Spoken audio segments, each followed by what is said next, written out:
dan patokan bahagia atau kecewa. Jadikanlah Allah selalu sebagai angle. Ya, bagaimana membuat Allah itu bahagia? Tobat, syukur, sabar, tawakal, berharap, bergantung, dan seterusnya. Itulah hal-hal yang membuat Allah tuh bahagia. Apa tadi? Bu Lili ulangi, saya ngomong apa tadi? Tobat, terus Bu Lili, tadi saya ngomong apa? Yang bikin-bikin Allah bahagia itu apa aja? Taubat yang serius, Pak Tobat, Ustadz. terus apa lagi? Nggak nyambung itu Pak Ustadz tadi. Syukur, Bersyukur yang ya, banyak. banyak. Syukur, Ya, sabar, sabar, tawakal, Pak Ustadz. tawakal, berharap, Berharap yang banyak di ya, Allah. bergantung, bergantung. Bergantung kepada Allah segantung. Iya, itu tuh hal-hal yang membuat Allah bahagia, membuat Allah tuh gembira. Nah justru ketika kita lama bersedih, Allah nggak suka. Misalnya apa? Tapi kadang Hilang, ya, datang sendiri Pak Ustadz. ya, Kadang sedih yang itu datang sendirinya Pak Ustadz, nggak dibikin-bikin. itulah setan. Alladzi yuwaswisu fi sudurin nas. Sudah, oh iya. Ya, bahkan kita lagi tidur dikerjain sama dia. Ya, perasaan kita diganggu lagi tidur itu. Dia selalu datang. Tapi udah setelah itu bangun ganti sama syukur. Apa yang dia Oh bangun di dalam jiwa kita tuh langsung runtuh. iya Langsung Pak Ustadz. jangan hanyut ya. Iya Baik, terima kadang kasih. Ya, datang kok begitu bangun nggak ada Pak Ustadz. Itu setan ya Pak Ustadz. hmm. Jadi gini, saya coba lanjutkan ya. Kalau Allah sudah murka sama kita, maka hilanglah kasih sayangnya kepada kita. Itu yang harus kita hindari. Jadi gini, gini kira-kira. Satu hari kita terbetik di dalam hati kita bermaksiat kepada Allah. Atau permintaan anak kita membuat kita kehilangan kasih sayang Allah. Ada permintaan anak atau permintaan cucu.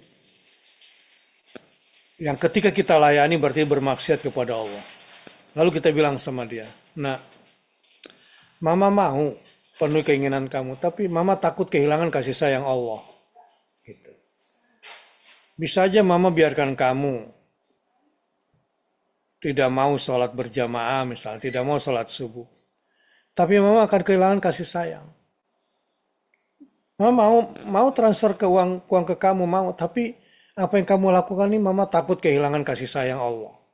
Ah gitu tuh. Kita harus sering-sering bargain dengan angle apa di kita sering apa namanya bargain apa namanya menawar ya agar tidak bermaksiat, tapi tujuannya agar tidak kehilangan rahmat Allah, kasih sayang Allah. Nah, selalunya yang menjadi angle itu adalah Allah bukan kita, ya. Angle kita adalah Allah bukan diri kita sendiri. Nah, di sini pentingnya agar Allah selalu yang menjadi pusat perhatian kita. Inilah eh, sebetulnya kalau ada orang yang distilahkan selalu mencari rahasia-rahasia ilahi, gitu kira-kira ya, adalah orang-orang yang sering melihat kapan Allah bahagia, kapan Allah murka. Jadi mohon maaf tadi ketika saya coba ganggu perasaannya Mbak Alfa. Marah sama anak dengan marah sama suami yang sejajar. Ya. Maka semua yang membuat Allah itu kamu sejajarkan dengan makhluk, itu Allah marah. Misalnya, ada makhluk yang kamu cintai lalu kamu sedih berlebihan pada makhluk itu, Allah marah sama kamu. Ya, kecintaanmu kepada makhluk yang ketika kamu kehilangan dan sedihmu berlebihan, padahal sakitnya orang yang kamu cintai itu bagian daripada cintanya Allah. Lalu kamu sedih, kecewa dengan takdir itu. Karena orang yang kamu cintai, anakmu sedang sakit. Atau hewan piaraanmu hilang. Atau benda yang kamu selama ini kamu tabung tiba-tiba habis. Kamu kecewa. Sampai berkurang ibadahmu. Allah marah sama kamu. Allah murka sama kamu. Hal-hal seperti ini sering kita sadari enggak? Enggak. Kita cuma ikut perasaan kita sendiri terus. Bahkan waktu doa pun yang kita minta yang kita suka, bukan Allah suka.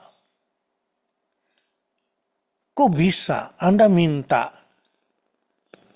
ke orang tua sesuatu yang membuat orang tuamu sakit?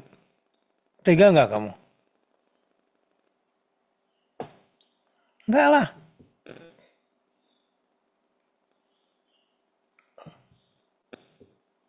Apa ya? Dalam kehidupan ini, seringkali cara hidup kita yang tidak mau tahu, tidak mencari rahasia-rahasia Allah Subhanahu wa Ta'ala tentang gembira dan murkanya. Ini persoalan penting ya. Ghairil maghdubi alaihim waladdallin. Persoalan ghadab, murka Allah ini penting untuk kita perhatikan. Jangan terlalu pikirin diri sendiri. Di balik doa-doa kita sebetulnya banyak pesan-pesan setan, titipan-titipan setan yang membuat Allah marah. Tapi kamu kemas dalam bentuk doa. Iya. Banyak saham-saham setan di balik doa-doa kita itu. Kenapa bisa begitu, Ustaz? Gara-gara yang kita minta, yang kita suka. Terserah Allah suka atau nggak suka. Atau kita memang tidak pikirkan itu. Yang penting kita minta adalah yang kita suka. Nah, dalam hal ini, tekanan pada hari ini, sebetulnya kalau ingin bertobat, ya, maksud saya ingin mendapati Allah dalam keadaan bahagia, tobatlah kepada Allah dengan taubatan nasuha. Agar kita mendapatkan balasan terbaiknya. Karena posisi kita sebagai hamba yang sifatnya bottom up, bukan yang sejajar, itu membuat Allah suka sama kita. Makanya tobat, sabar, tawakal, ya, syukur, harap, ya, apa namanya, menjadikan Allah sumber kebutuhan kita, ya, itu semua poin-poin yang membuat Allah itu bahagia. Sebaliknya, semua yang membuat Allah setara, itu yang membuat dia kecewa. Mencintai selain Allah sama dengan mencintai Allah. Sedihnya kehilangan yang dicintai membuat Allah murka. Takut kepada sesuatu sama dengan takutnya kepada Allah. Allah murka nggak? Murka. Murka sama orang ini, ketakutannya. Nggak pernah ketakutan seperti itu kepada Allah. Ada orang ketika takut langsung mahnya kambuh. Ya, migrennya naik. Atau apalah penyakit-penyakit alerginya tuh kambuh lagi.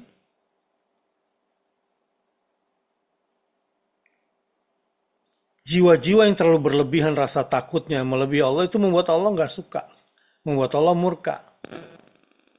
Bersandar kepada makhluk sama apa namanya sama dengan tawakalnya dia kepada Allah Subhanahu wa taala.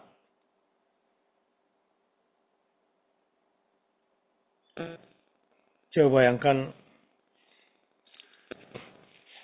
Coba bayangkan buat orang sakit nih, buat orang sakit. Ini ada selembar resep dari dokter, ya, resep dokter. Yang dia juga nggak tahu tulisannya bacaannya apa, kalaupun bisa baca nggak tahu juga barangnya yang mana gitu kan, ada resep dokter. Yang satu lagi ada mushaf, ya, surah Ar-Rahman. Mana yang paling dipasrahkan untuk oleh manusia? Ya, si resep ini atau surah Ar-Rahman ini untuk menyembuhkan dirinya. Memang tidak bisa dibandingkan, tidak apple to apple. Harusnya beli obat baca surat Ar-Rahman itu yang bagus kan. Tapi kan kenyataannya dalam hidup kita nih, kepercayaan kita ketika kita bersandar kepada makhluk, kadang-kadang sama dengan bersandarnya kita kepada Sang Khalik. Ini yang membuat Allah marah. Ya, inilah asir, orang-orang yang senantiasa mencari rahasia-rahasia ilahi untuk kemudian menyikapi dengan benar. Dialah orang yang paling beruntung. Itu aja sih hari ini pesannya, sangat dalam dari sisi rasa, ya, dari sisi rasa. Maka perhatikan momen-momen Allah gembira, ya, perhatikan juga momen-momen di mana Allah murka, Allah marah, perhatikan. Jadi ketika kita berada pada posisi yang membuat Allah murka, cepat pergi, cepat berhenti, cepat tinggalkan sebelum kita terjerumus dalam kehancuran, kehilangan rahmatnya, kehilangan kasih sayang. Hati-hati. Jangan terusin itu. Tapi jika kamu sedang pada posisi sedang menggembirakan Allah, kamu taubat, kamu syukur, kamu sabar, kamu tawakal, kamu bergantung, kamu berharap, terusin. Pada suasana yang nikmat seperti itu, terusin. Karena kamu akan mendapatkan banyak rahmat dan kasih sayang. Kita lanjutkan dengan zikir dan munajat kita semua. A'udzu billahi minasyaitonir rajim. Bismillahirrahmanirrahim. Al-Fatihah. A'udzu billahi minasyaitonir rajim. Bismillahirrahmanirrahim. Alhamdulillahi rabbil alamin. Arrahmanir rahim. Maliki yaumiddin. Iyyaka na'budu wa iyyaka nasta'in. Ihdinas siratal mustaqim. صراط الذين أنعمت عليهم غير المغضوب عليهم ولا الضالين